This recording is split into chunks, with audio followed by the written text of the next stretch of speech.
and now we are ready to fill out the worksheet. And rather than write paragraphs of increase in this section at one rate, and in the sleeve section you're going to be increasing more rapidly, at the back you're not going to increase until you get down toward the armhole. It was just a lot to write out and to expect a knitter to try and track. And so I came up with this system of using a little worksheet, and rather than write paragraphs about how you're going to do these increases, I just give you the numbers and have you fill out this worksheet, and then you just read it across like you would a knitting chart, and work the increases as you see them. The vertical lines, the colored vertical lines, correspond to the markers in your knitting, and so the idea is you won't get lost. You'll know where you are at all times.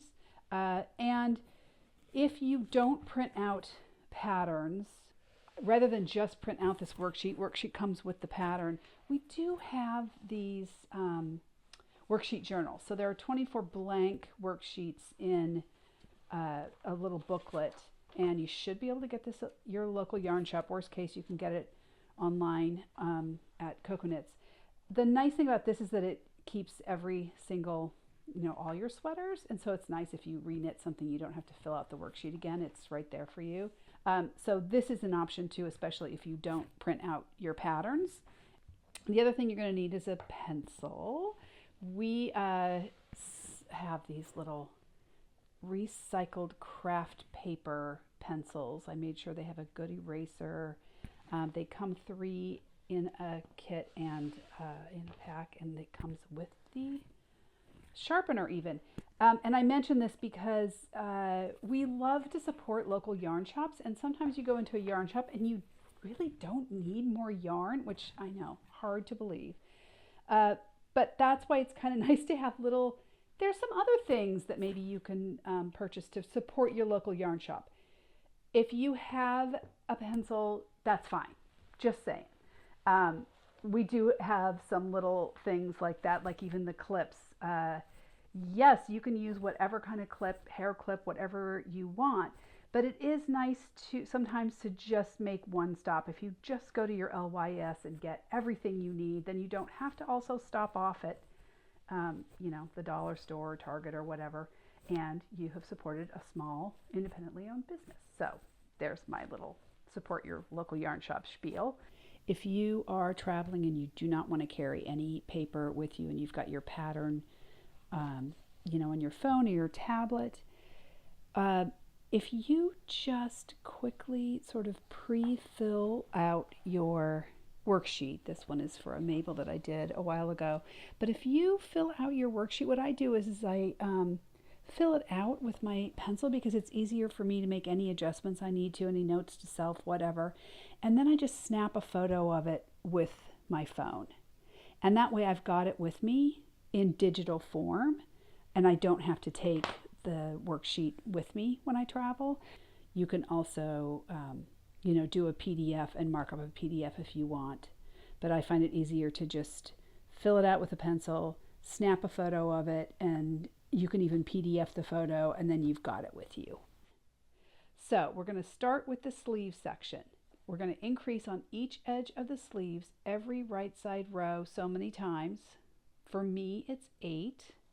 The white rows here are right side rows. The grayed ones are wrong side rows, and we're not going to do any increasing on wrong side rows. Every right side row, for me, it's 8 times. So 1, 2, 3, 4, 5, 6, 7, 8. So 8 pairs of increases. All right, so that's every right side row. And then it says every 4th row. For me, it's only once, but for you, it may be, 2, 4, 5, 7 times, right? So every 4th row means if you increased in this row, it's going to be 1, 2, 3, and then an increase again. So basically what you're doing is you're skipping 1 right side row. I may look at this. I'm going to start and then kind of check my gauge, I may erase another increase. I don't want a super large sleeve circumference for myself.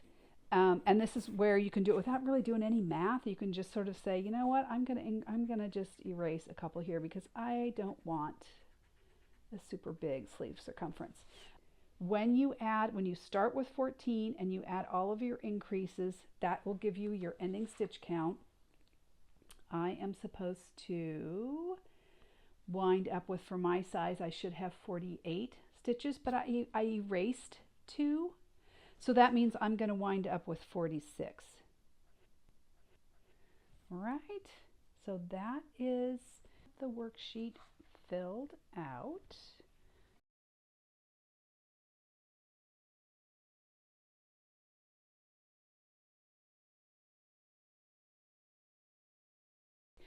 We've got this maker board that comes with a bunch of magnets, but if you like to have a straight edge, the thing you can do is just take a couple of these magnets that come with the worksheet or with the maker's board, and these guys have magnets, so just put the magnet behind and it immediately finds, let's see, this one might be, yep, there we go. And now you've got a little straight edge that you can move down. This is really handy because you can just close it and go and just keep moving it down every time you do a row.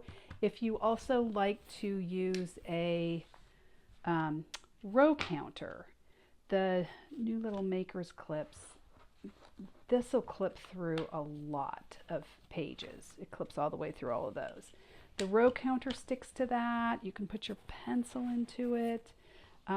Again, whatever sort of makes sense to you, what you need to take with you. This is fairly portable this way, but if you'd rather, if you sit and knit stationary, you know, have your little knitting place where you sit and knit each evening. I do that too. This all also works if you are working this way. It also works. All right, working along, and I am finished with my worksheet. I am about 7.5 for armhole depth there. All right, so I'm going to go ahead and knit around and take my sleeve stitches off onto hold, and then we'll be able to start trying it on.